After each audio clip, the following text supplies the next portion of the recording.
Dear viewers, नमस्कार। Current event के एक नए विश्लेषणात्मक टॉपिक के साथ मैं आपका स्वागत करता हूं।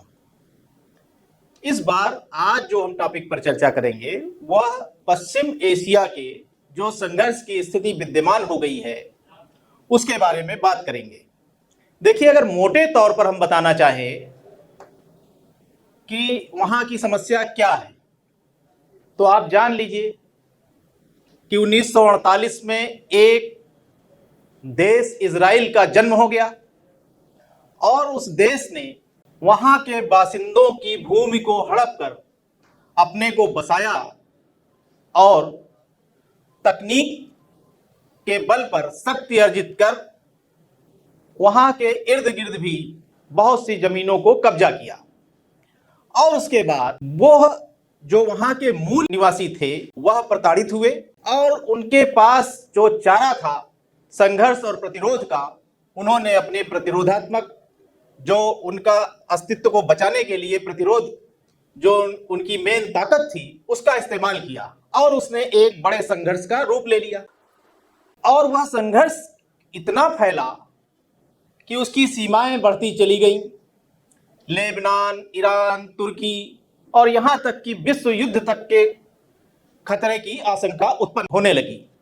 लेकिन इस तरह से मात्र बता देने से आपका काम नहीं चलने वाला है। आपको परीक्षाओं की दृष्टिकोण से उसके लिए नोट्स भी चाहिए, मुख्य परीक्षा की दृष्टिकोण से वह बिंदु भी चाहिए जिन पर आपको विचार करना है। तो एक लंबे विश्लेषण के साथ हम लोग यहां उपस्थित हैं। हमास, हिजबुल्ला और हूती के बाद जो ईरान इजराइल का प्रत्यक्ष युद्ध प्रारंभ हो चुका है मध्य एशिया या पश्चिम एशिया या मध्य पूर्व के क्षेत्र में। और ये संघर्ष कैसे कैसे आगे बढ़ा इसको तो हमने बताया ही कि शुरू में इजराइल के जन्म के साथ ही यह संघर्ष आगे बढ़ा। लेकिन हालिया जो संघर्ष था वह विगत एक वर्ष 7 अक्टूबर से उसकी ज्वाला जो धधकी थी वह आग बढ़ते बढ़ते वर्तमान में काफी आगे बढ़ चुकी है। तो वो कैसे बढ़ी, क्या क्या बातें हुई, आज एक वर्ष पूरा होने के बाद उस पर चर्चा करने की आवश्यकता है। और यह महत्वपूर्ण भी है जानने के लिए, प्रतियोगी परीक्षार्थियों के लिए भी। तो हम इस एपिसोड में मूल रूप से बेसिक इस एक वर्ष की घटनाओं को केंद्रित रखते हुए एक विश्लेषण प्रस्तुत करेंगे। तो 7 अक्टूबर 2023 को जब हमास ने इजराइल पर मिसाइल हमले किए और 250 से अधिक इजरायली और विदेशी नागरिकों को बंधक बना लिया था, तभी यह आशंका बलवती हो गई थी कि इस क्षेत्र में संघर्ष बढ़ेगा। और तब से इजराइल को काफी ह्यूमिलिएशन हुआ कि इस हमले में उसके 1100 नागरिक मार दिए गए और 250 से ज्यादा विदेशी नागरिकों को बंधक भी बना लिया गया। तो एक मौके की तलाश में इजराइल था कि किस तरह से इस घटना का बदला लिया जाए।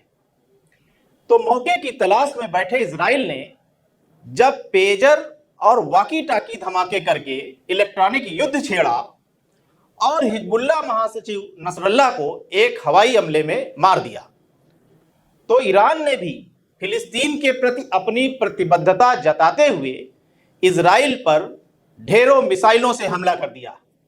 कहा जा रहा है कि 400 मिसाइलों से हमला किया और कहीं कहीं 180 मिसाइलों की बात आती है। इस हमले के बाद यह पूरा क्षेत्र तनावग्रस्त जो स्थल था युद्ध की नई आशंकाओं को जन्म दे रहा है। अभी तक तो इस क्षेत्र में इजराइल हमास, हिजबुल्ला और हूती के साथ संघर्ष में रत था, जिनमें से कोई भी स्वतंत्र संप्रभु राष्ट्र नहीं थे। इन सभी को ईरान का समर्थन अवश्य प्राप्त था, लेकिन राष्ट्र के रूप में इनका अस्तित्व नहीं था। लेकिन 1 अक्टूबर 2024 को जब ईरान ने इजराइल पर मिसाइल हमला किया तो दो स्वतंत्र संप्रभु राष्ट्र युद्ध के मैदान में आमने सामने आ खड़े हुए। अब इस क्षेत्र में संघर्ष को समझने के लिए यहां के मानचित्र को समझना होगा। ये बातें हमने यहां लिख दिया है नोट्स के रूप में, इसको आप देख सकते हैं। लेकिन इस मैप को आप देखिए, मैप में ये इजराइल का क्षेत्र है और ये सीरिया हो गया, ये लेबनान हो गया, ये इराक और यहां ईरान। तो ईरान कोई बॉर्डर नहीं है इजराइल का, लेकिन इसने यहां से लेके यहां तक मिसाइलों से हमला किया इजरायली क्षेत्र पर।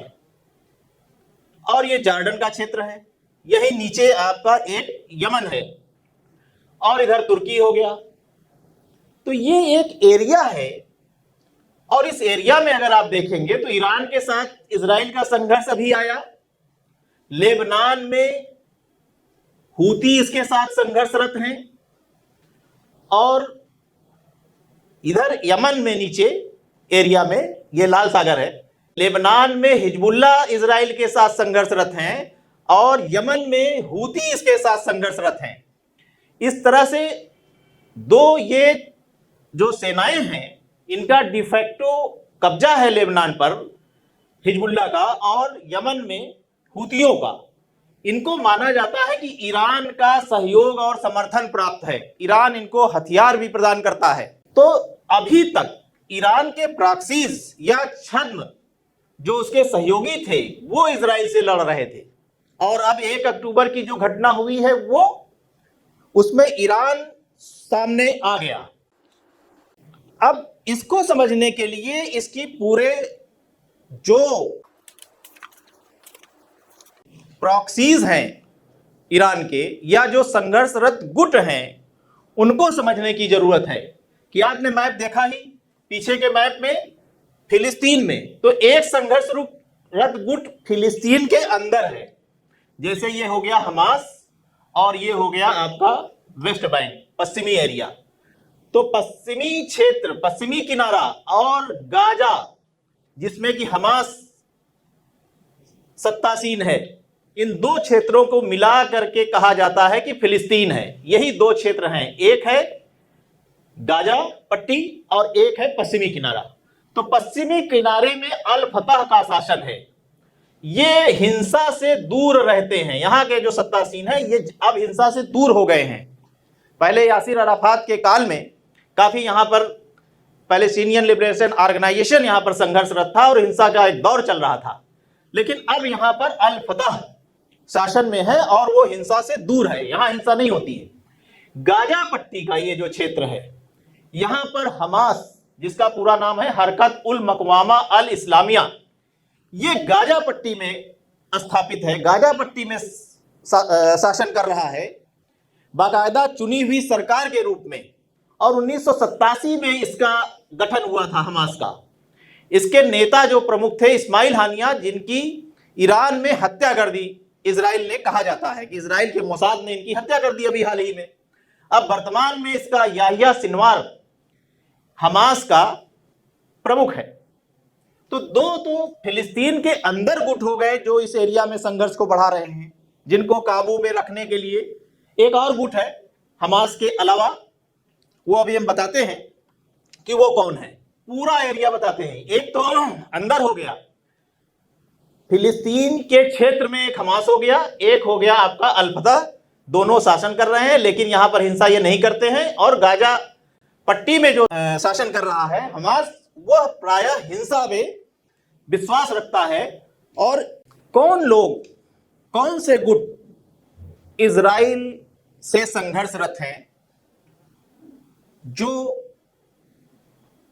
एक देश तो नहीं लेकिन देशों का समर्थन प्राप्त करके इजराइल की नाक में दम किए हुए हैं, उसको प्रायः प्रतिरोध की धुरी, एक्सिस ऑफ रेसिस्टेंस कहते हैं, क्योंकि वो अपनी जमीनों को लेने के लिए संघर्ष कर रहे हैं। तो उसमें एक हमने बताया कि हमास है जो फिलिस्तीन ही क्षेत्र में है यानी गाजा पट्टी में है, एक पीआईजे है पैलेस्टीनियन इस्लामिक जिहाद, ये भी फिलिस्तीन ही के क्षेत्र में है, ये बाहर नहीं है कहीं। और दूसरा है हिजबुल्लाह, ये लेबनान में संघर्षरत है, लेबनान में इसकी जड़ें हैं और वहीं से हमले करता है। अगर आप देखेंगे कि लेबनान की स्थिति क्या है, तो ये है, यहां से हिजबुल्लाह रॉकेट से हमले करता है इजराइल पर, और हूती यमन से करता है। यमन की पोजीशन भी आगे हम लोग देखेंगे हूती की जब बात करेंगे तो। और इसी तरह से इराक में भी IRI, Islamic resistant in Iraq, तो इराक भी यहां पड़ता है। यहां के भी कुछ ऐसे प्रतिरोधी संगठन हैं, ऐसे उग्रवादी संगठन हैं जो इजराइल पर हमला करते हैं। और सीरिया में भी अनेक गुट हैं। इसका कारण है कि इन सभी देशों में शिया संप्रदाय के जनसंख्या वास करती है और उनसे ईरान की सहृदयता होती है। ईरान उनको समर्थन देता है, ईरान उनको हथियार देता है, और इस तरह से तमाम प्रॉक्सी गुट ईरान ने बना रखे हैं। और यही ईरान की ताकत है इजराइल से लड़ने की। यही कारण है कि जब हमला किया ईरान ने तो डायरेक्ट इजराइल ने उस पर हमला नहीं कर दिया उस प्रकार से जैसे हिजबुल्लाह के ऊपर इजराइल ने तुरंत अपना हथियारों से, मिसाइलों से युद्ध प्रारंभ कर दिया था। अब देखिए जो हिजबुल्लाह है, हिजबुल्लाह के बारे में अब बात करते हैं, क्योंकि दो तो प्रतिरोध का जो पूरा मामला था, एक पैलेस्टीनियन इस्लामिक जिहाद था, एक हमास था जो कि फिलिस्तीन के अंदर थे, और फिर एक हिजबुल्लाह आ गया। अब हिजबुल्लाह के बारे में थोड़ा सा विश्लेषण कर लेते हैं। तो हिजबुल्लाह का गठन 1982 में हुआ था। हिजबुल्लाह का गठन हुआ क्यों, इस प्रकार से वो सक्सेसफुल क्यों है, इसको समझने के लिए दो बातें आपको जानने की जरूरत है। एक तो लेबनान की जनसांख्यिक संरचना, जो डेमोग्राफी है।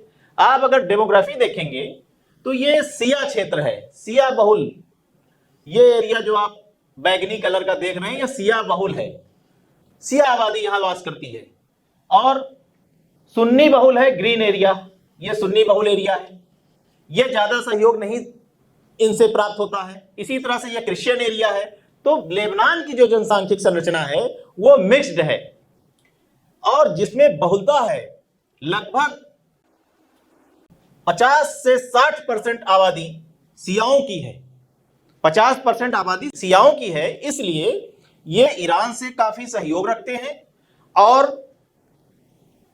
हमास के समर्थन में युद्ध करते हैं। अब जो लोग नहीं जानते हैं वो इन्हें सिया सुन्नी के वर्ग में बांटने की कोशिश करते हैं, लेकिन यहां आपको जान लेने की जरूरत है कि हमास सुन्नी संगठन है। हमास का जो क्षेत्र है वहां सुन्नी बहुल जनसंख्या है, लेकिन इस्लामिक एकता के नाम पर हिजबुल्लाह हमास का समर्थन करता है। और देखिए दूसरी बात जो जानने की जरूरत है हिजबुल्लाह को समझने के लिए कि लेबनान की स्थिति 82-83 में क्या थी। इतना एरिया था सीरिया के कंट्रोल में, ये एरिया था इजराइल के कंट्रोल में, पीला वाला हिस्सा, इसमें क्रिश्चियन आबादी ने अपना क्षेत्र बना रखा था, ये यूनाइटेड नेशन के क्षेत्र के कब्जे में था, और इधर भी क्रिश्चियन आबादी यहां भी थी। ये तो इस तरह से इजराइल और सीरिया का प्रमुख रूप से कब्जा था लेबनान पर। तो अब लेबनान पर जब यह कब्जा था तो हिजबुल्लाह उस समय गठित होता है, कब, 1982 में, और इसकी सैन्य शाखा हुआ करती थी, लेकिन 1992 में इसने अपनी राजनीतिक शाखा भी बनाई।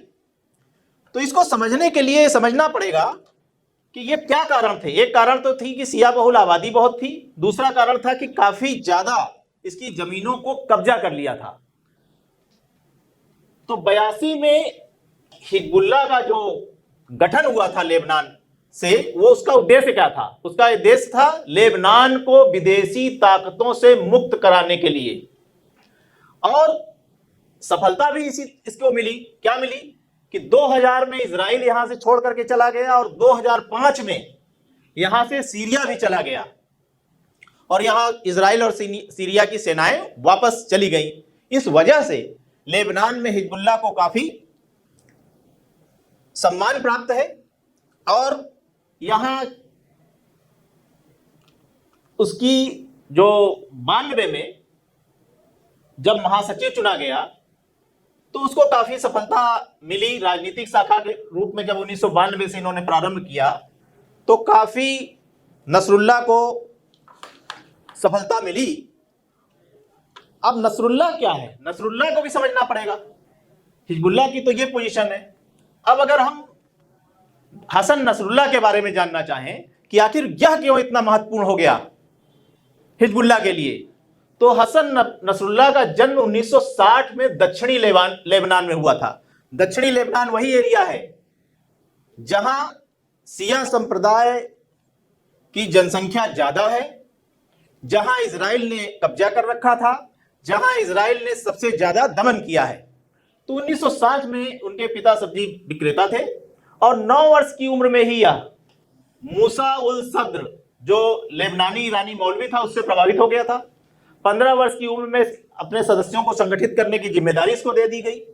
16 वर्ष की उम्र में इराक के नजफ के मदरसे में अध्ययन हेतु नसरुल्लाह ने प्रस्थान किया और वहीं मौलवी मुसावी से मुलाकात हुई जो गुरु और बाद में मित्र भी बने। और इस तरह से नजफ में ही अयातुल्लाह रूहुल्लाह खुमैनी से इनकी मुलाकात हुई और 1978 में ये वापस आ गया। कहां? लेबनान आगमन हुआ हसन नसरुल्लाह का। क्यों सम्मान प्राप्त है, यह समझने की जरूरत है। 1982 में इजराइल द्वारा लेबनान पर आक्रमण करने के बाद मुसावी ने हिजबुल्लाह का गठन किया, हसन नसरुल्लाह ने नहीं किया था। मुसावी जो इसके गुरु थे हसन नसरुल्लाह के, उन्होंने हिजबुल्लाह का गठन किया था। उद्देश्य था लेबनान की भूमि को विदेशी शक्तियों से मुक्त कराना और इसमें सफलता भी मिली। सीरिया की सेनाएं चली गई, इजराइल की सेनाएं चली गई और 83 में 200 अमेरिकियों और 58 फ्रांसीसी सैनिकों की हत्या का जिम्मेदार था हिजबुल्लाह। तो हिजबुल्लाह की कमान 1992 में मुसावी की मृत्यु हो गई। मुसावी मारे गए एक दुर्घटना में, हवाई दुर्घटना में, और हिजबुल्लाह की कमान जो है वो मिल गई किसको? हसन नसरुल्लाह को। उसके बाद ही ये सब सफलताएं मिली। कौन सी सफलताएं? सीरिया के सैनिक वापस चले गए, इजराइल के सैनिक वापस चले गए और 1992 में चुनाव भी हिजबुल्लाह ने लड़ा लेबनान में। 8 संसदीय सीटों पर विजय मिली और वर्तमान में जो 128 सीटें हैं लेबनान की, उसमें 62 पर हिजबुल्लाह समर्थक काबिज हैं, उसके सांसद हैं। और 2000 में जब इजराइल द्वारा लेबनान छोड़ा गया तो उसमें मुख्य भूमिका किसकी थी? हसन नसरुल्लाह की थी। और सीरिया को भी लेबनान की भूमि से बेदखल करने में प्रमुख भूमिका हसन नसरुल्लाह की थी। और हसन नसरुल्लाह का क्या असर हुआ? 27 सितंबर 2024 को लेबनान के दाहिए में इजरायली हमले में इनको ये मारे गए और इनकी मृत्यु हो गई। तो इस तरह से जब हसन नसरुल्लाह कितना महत्वपूर्ण था कि उसके समर्थन में ईरान को प्रत्यक्ष रूप से आना पड़ा। और ईरान जब आता है और ईरान को यह लगता है कि उसका एक प्रॉक्सी, उसके जो छद में एक सेना थी, उस पर कुठाराघात हुआ है, उस पर कठोर कार्रवाई हुई है, उसका मुख्य व्यक्ति मारा गया है। यूं समझ लीजिए कि 1992 से लेकर आज तक इजराइल हसन नसरुल्लाह को मारने की फिराक में था और उसको जब सफलता मिली तो ईरान ने इसको अपनी हार समझा और 1 अक्टूबर को इजराइल ईरान का प्रत्यक्ष युद्ध प्रारंभ हुआ। ऐसे तो ईरान का इजराइल से अपने छद्म सहयोगियों की मदद से युद्ध चलता रहता है, परंतु पहली बार 1 अक्टूबर 2024 को मिसाइलों से हमला करके ईरान प्रत्यक्ष युद्ध में कूद पड़ा। इस युद्ध में कई बातें हुई, जैसे कि जो मिसाइल हमले ईरान ने किया वो इजराइल में गिरे कि नहीं गिरे, उससे कोई क्षति हुई कि नहीं हुई, ईरान का उद्देश्य पूरा हुआ कि नहीं हुआ, ये सब तमाम बातें। कुछ लोग कहते हैं कि ईरान ने बता करके मिसाइलों से हमला किया और इन लोगों का आपसी मिली भगत है, वो सब अपनी बातें। तो ईरानी दावा क्या था? ईरान ने कहा कि सैन्य प्रतिष्ठानों पर हमने हमला किया और यह बात उसने घोषित रूप से कहा कि हसन नसरुल्लाह के समर्थन में हमने हमला किया है। और उसने यह भी कहा कि उनके एयरबेस हमने नष्ट कर दिए। और इजरायली दावा क्या था? इजराइल कहता है कि मिसाइलें इंटरसेप्ट कर ली गई, केवल एक मौत हुई और संपत्ति की कोई क्षति नहीं हुई। इजराइल समय और स्थान तय करके इसका बदला लेगा। तुरंत इजराइल ने कोई घोषणा नहीं की या कोई कार्रवाई नहीं की। इजराइल ने कहा कि समय और स्थान तय करके हम बदला लेंगे। इसमें कुछ भ्रम भी आए इस प्रकार के कि 180 से 400 के बीच में मिसाइलें थी। 180 थी कि 400 थी, ज्यादा जगहों पर 180 प्राप्त होता था।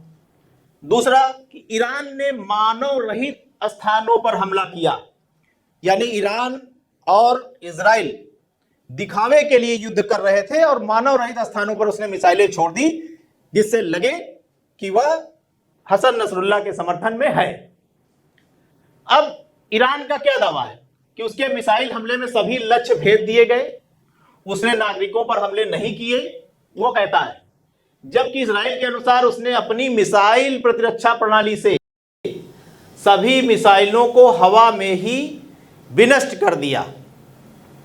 ईरानी मिसाइलों की उसने कहा कि हमने ईरानी मिसाइलों को हवा में ही विनष्ट कर दिया। लेकिन यहां समझने की जरूरत है कि ईरानी मिसाइलों की प्रकृति क्या थी। जो ईरानी मिसाइल इजराइल पर हमले के लिए छोड़ी गई थी वह इंटरकॉन्टिनेंटल हाइपरसोनिक बैलिस्टिक मिसाइल थी। तो जो बैलिस्टिक मिसाइलें हैं वो गाइडेड हैं, और हाइपरसोनिक क्या है?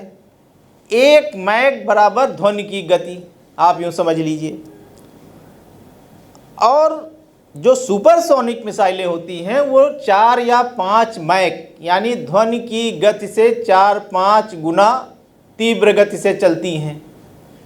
और जो हाइपरसोनिक मिसाइलें हैं वो ध्वनि की गति से 10 से 20 गुना अधिक की गति से चलती हैं।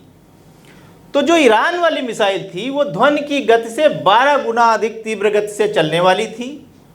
2000 किलोमीटर तक मार करने की क्षमता थी, यानी परास थी इसकी, और 100 किलोमीटर की ऊंचाई पर 100 किलोमीटर की ऊंचाई तक जा करके जा सकती थी।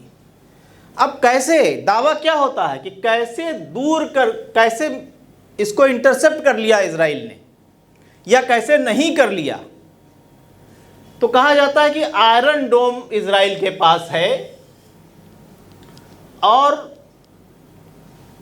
आयरन डोम के माध्यम से वो इन मिसाइलों को इंटरसेप्ट नहीं कर सकता था। उसका कारण आयरन डोम 70 किलोमीटर की दूरी से आने वाली मिसाइलों को भांप करके पता लगा करके उनको हवा में ही नष्ट कर सकता था, और जिनकी ऊंचाई 10 किलोमीटर तक हो।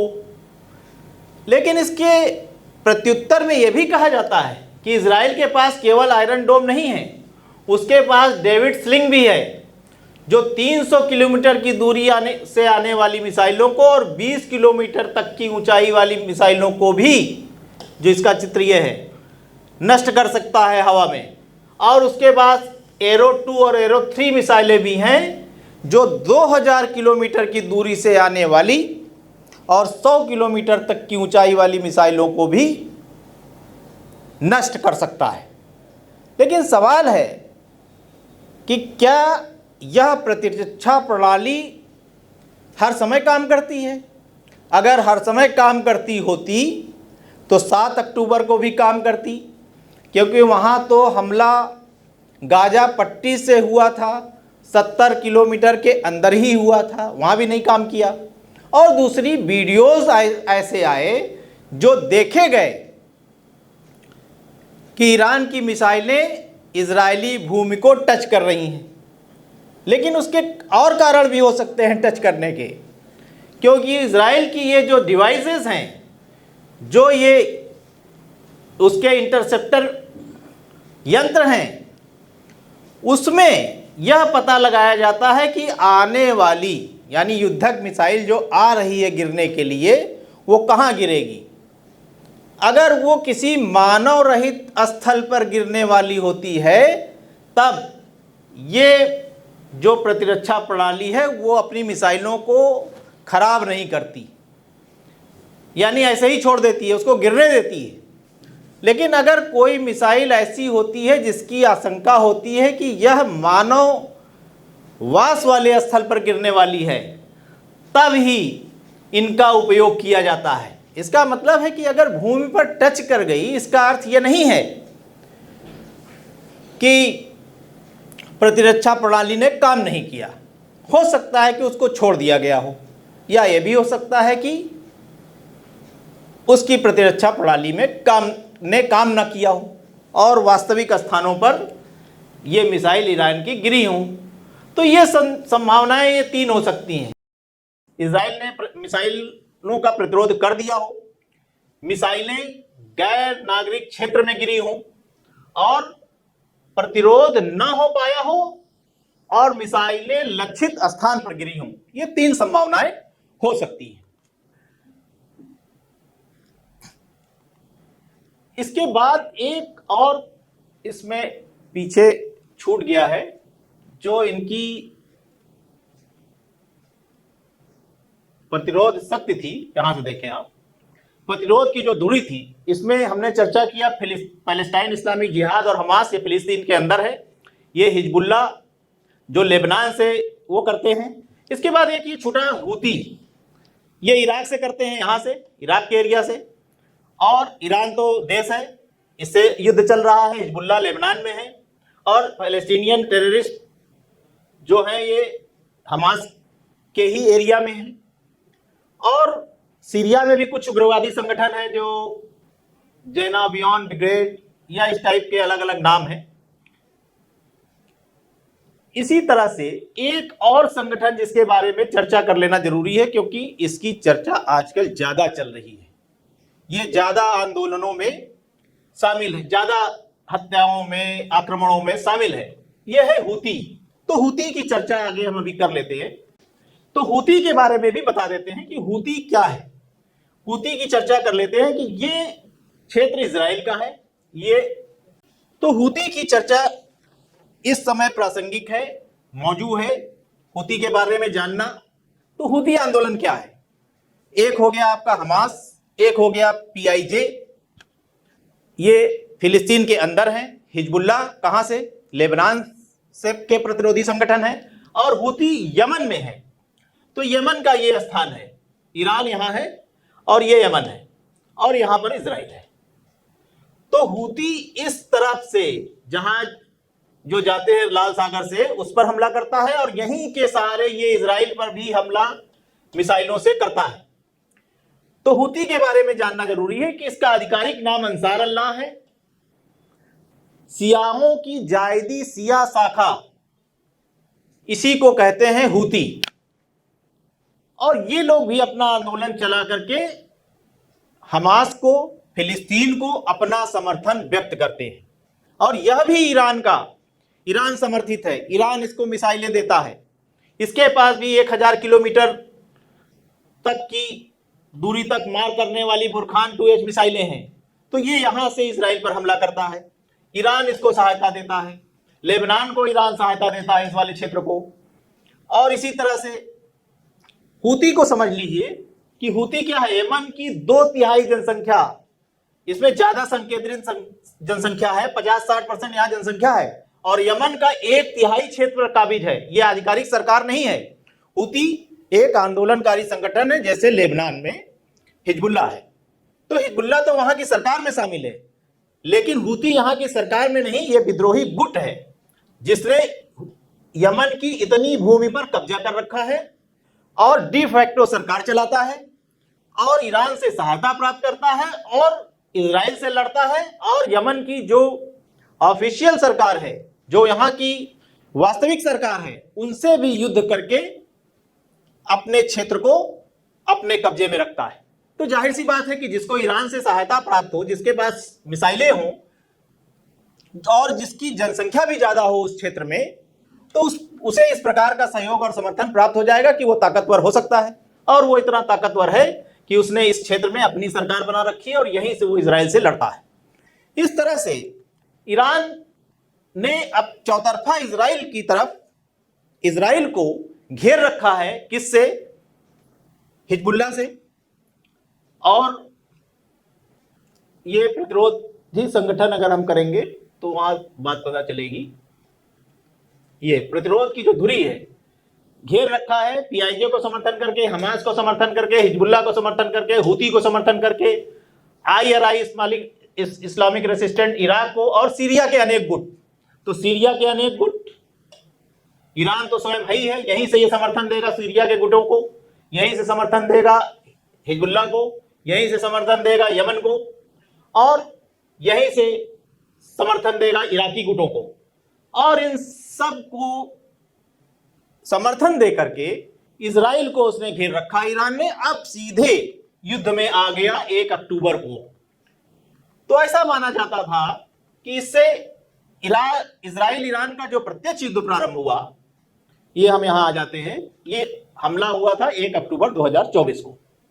और इनकी प्रतिरक्षा प्रणाली के बारे में हम लोगों ने बात कर लिया कि आयरन डोम है, डेविड स्लिंग है, एरो 2 और एरो 3 भी इनके पास है। इसका इस्तेमाल हुआ कि नहीं हुआ, ये काम आए कि नहीं आए, ये अभी थोड़ा भ्रम है इसमें। तो ये संभावनाएं 3 हो सकती थी कि इजराइल ने मिसाइलों का प्रतिरोध कर दिया हो, मिसाइलें गैर नागरिक क्षेत्र में गिरी हो और उसे प्रतिरोध की जरूरत ही ना महसूस हुई हो, और प्रतिरोध न हो पाया हो और मिसाइलें लक्षित स्थान पर गिरी हो। तो लेबनान पर जो इजराइल का, इसके बाद क्या हुआ, जैसे ही ईरान ने मिसाइलों से हमला किया तो इजराइल ने यह जरूर कहा कि समय और स्थान देख करके हम बदला लेंगे, लेकिन उसकी हिम्मत अभी तुरंत नहीं पड़ी, क्योंकि वो काफी समय लेकर के इजराइल तैयारी करके कोई काम करता है। तो उसने तुरंत कोई हमला नहीं किया, तुरंत कोई प्रतिरोध नहीं किया, लेकिन तुरंत उसने एक काम किया, लेबनान पर इजराइल ने हमला कर दिया। यानी ईरान द्वारा इजराइल पर मिसाइल हमले के तुरंत बाद इजराइल ने लेबनान पर जमीनी हमले का निर्णय ले लिया। लेबनान पर जमीनी हमले का भी निर्णय ले लिया। यानी एक तो मिसाइलों से हमला किया, उसके बाद उसने निर्णय लिया कि हम अब जमीन के रास्ते जाएंगे। जमीन के रास्ते इजराइल लेबनान की भूमि पर आगे बढ़ा, और उसमें उसके अपने कुछ निहित उद्देश्य थे। आखिर क्या कारण था कि तुरंत उसने लेबनान पर इजरायली हमला शुरू हो गया? कारण यह था, उसके जो निहित उद्देश्य थे उसको समझने की जरूरत है। वो इन पॉइंटों को देख लीजिए कि एक तो वो चाहता था कि इजराइल के उत्तर से होने वाले हमलों को रोक दिया जाए, क्योंकि जो लेबनान है इजराइल के उत्तर में है, तो अपने उत्तर की तरफ से होने वाले हमलों को वो रोकना चाहता था। और दूसरा उद्देश्य था कि हिजबुल्लाह को कमजोर करके इस क्षेत्र में ईरान का दखल सीमित कर दिया जाए, क्योंकि मेन ताकत ईरान की क्या है? हिजबुल्लाह है। अगर उसकी ताकत को कम कर देंगे तो ईरान की जो इस क्षेत्र में ताकत है वो कम हो जाएगी। दूसरा कि जब हिजबुल्लाह के हमले इजराइल पर होते थे उसके उत्तरी क्षेत्र पर, तो उसको लगभग 60,000 जनसंख्या विस्थापित करना पड़ा था, अपने नागरिकों को वहां से हटाना पड़ा था। तो अब वो चाहता कि अगर हिजबुल्लाह को हम पीछे ढकेल देंगे तब अपने उन नागरिकों को फिर से पुनर्स्थापित कर देंगे। एक तो ये उद्देश्य है। दूसरा, एक साथ हमास, हूती और हिजबुल्लाह पर हमला करके इजराइल अपनी शक्ति का प्रदर्शन भी करना चाहता है कि दुनिया उसकी शक्ति को देखे कि एक साथ सारी। और उसी के साथ अगर इजराइल ने अगर ईरान पर भी हमला कर दिया तो उसकी शक्ति का एक प्रदर्शन हो जाएगा कि एक साथ कई मोर्चों पर युद्ध लड़ने में वो सक्षम है। अब भारत एवं विश्व पर क्या प्रभाव पड़ा इस युद्ध का? 1 अक्टूबर को जब इस तरह की डायरेक्ट दो देशों के बीच लड़ाई की आशंकाएं हुई तो भारत पर यह प्रभाव तुरंत पड़ा कि तेल की कीमतों में वृद्धि हो गई। तुरंत 5% की वृद्धि हुई, अगले दिन फिर 5% की वृद्धि हुई। तेल की कीमतों के वृद्धि होने से भारत पर बहुत से प्रभाव पड़ते हैं, अर्थव्यवस्था पर प्रभाव पड़ता है। अब उसको और चुनौती आ गई कि मध्य एशिया में परस्पर विपरीत ध्रुवों वाले ईरान और इजराइल दोनों के साथ कैसे कूटनीतिक संबंधों को स्थापित करें। जयशंकर जी विदेश मंत्री चले गए ईरान, इसी तरह से इजराइल से भी संबंध अच्छे हैं। तो दो युद्धरत पक्षों के साथ किस प्रकार से कूटनीतिक संबंध स्थापित रहें, तो एक चुनौती आ गई। शेयर बाजार में गिरावट आई, इसके कारण अर्थव्यवस्था पर प्रभाव पड़ा। और एक बड़ा जो खतरा है कि आतंकवादियों के भारत की तरफ प्रस्थान के भी खतरे होते हैं, क्योंकि जब भी कहीं आतंकवाद का जन्म होता है तो जब वहां लड़ाई बंद होती है तो वो लड़ना नहीं बंद करते, वो शिफ्टिंग हो जाती है। अफगानिस्तान के लड़ाके पता चले कि ईरान में आ गए, दो हिजबुल्लाह के लड़ाके हैं, खाली होंगे कहां चले गए, कश्मीर में आ गए। और प्रॉक्सी वार, वो उनका काम ही लड़ना होता है। और जब कहीं एक जगह उनकी शांति आती है, रुकता है कुछ, तो वो दूसरी तरफ शिफ्ट होते हैं, तो ये भी एक खतरा होता है। और वैश्विक प्रभाव क्या है? अस्थिर मध्य पूर्व, अस्थिर मध्य पूर्व में अस्थिरता, एशिया में अस्थिरता, पश्चिम एशिया में अस्थिरता आती है। इसी तरह से तृतीय विश्व युद्ध का खतरा उत्पन्न हो जाता है।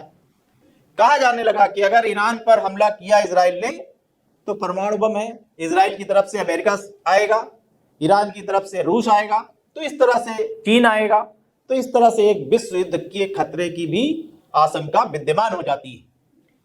और फिर सबसे बड़ी चीज कि जिस वजह से ये सब संघर्ष चल रहा है, फिलिस्तीन में शांति प्रयासों को बड़ा धक्का लगेगा। जो मेन काज है कि फिलिस्तीन को उसका देश मिलना चाहिए, वहां के नागरिकों का जो हत्याएं हो रही हैं, 40,000 लोग एक वर्ष में मार दिए गए, 1,000 इजरायली मारे गए, और बदले में इसी बीच 40,000 फिलिस्तीनी भी मारे गए। इस तरह से मेन जो शांति का प्रयास था फिलिस्तीन क्षेत्र में, उसको धक्का लगा है। और एक बहुत बड़ी जनसंख्या के आतंकवादी के रूप में तब्दील होने का खतरा हो गया। यानी जब संघर्ष होगा तो क्या होगा? ये तमाम प्रॉक्सी गुट हैं, वो फिलिस्तीन के समर्थन में हमले करेंगे, तो बड़ी संख्या में आतंकवादियों के रूप में तब्दील होने का एक खतरा उत्पन्न हो गया। और दूसरी जो सबसे बड़ी समस्या आ रही है, शरणार्थियों की संख्या। जब इजराइल ने लेबनान पर हमला किया तो बहुत से वहां के निवासी सीरिया की तरफ पलायन कर गए, तो एक शरणार्थियों की बड़ी भारी समस्या भी एक वैश्विक समस्या के रूप में उभर के आ रही है इस घटना से। तो इस तरह से हालिया जो 1 वर्ष की घटनाओं के बारे में जो बात बतानी थी वो हम लोगों ने यहाँ पर चर्चा किया। एक बड़ा मुद्दा है ये, इसका एक वीडियो पेजर और उसका भी हम लोगों ने लगाया था, और इसके अलावा एक विस्तृत इंटरव्यू भी इस पर है, पूरा समझने के लिए उसको देख सकते हैं। और आगे भी इस तरह का कुछ होगा तो हम लोग इस पर चर्चा करेंगे। Thank you very much.